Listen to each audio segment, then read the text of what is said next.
So jom kita customize theme ni. Of course lah dia macam tak berapa lengkap tak. Okay, macam nak customize, klik dekat shop. Okay, tekan button customize.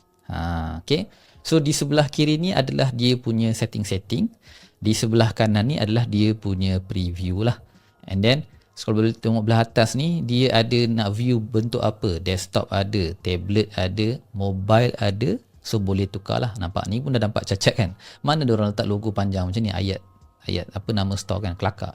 Okay, and then you juga boleh tukar by page. Ni home page. Okay, nak tukar kepada product page, products, all products, nak tukar kepada single product.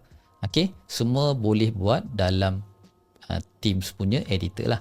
Okay, di sebelah kiri ni saya tunjuk ada header dan ni semua setting-setting lah. You boleh klik, you minus ni you tutup, plus dibuka.